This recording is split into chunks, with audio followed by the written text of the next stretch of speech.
حضرت ابو ہریرہ رضی اللہ تعالیٰ عنہ کہتے ہیں کہ لوگ کہتے ہیں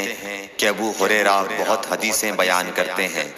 اور میں کہتا ہوں کہ قرآن میں 2 آیتیں نہ ہوتیں تو میں کوئی حدیث بیان نہ کرتا۔ پھر یہ آیت پڑھی جس کا ترجمہ یہ ہے، جو لوگ اللہ کی نازل کی ہوئی دلیلوں اور آیتوں کو چھپاتے ہیں، آخر آیت رحیم تک۔ واقعہ یہ ہے کہ ہمارے مہاجرین بھائی تو بازار کی خرید و فروخت میں لگے رہتے تھے،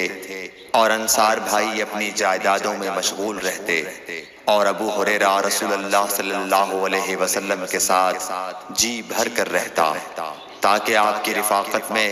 شکم پوری سے بھی بے فکری رہے، اور ان مجلسوں میں حاضر رہتا جن مجلسوں میں دوسرے حاضر نہ ہوتے، اور وہ باتیں محفوظ رکھتا جو دوسرے محفوظ نہیں رکھ سکتے تھے۔ صحیح بخاری حدیث نمبر 118۔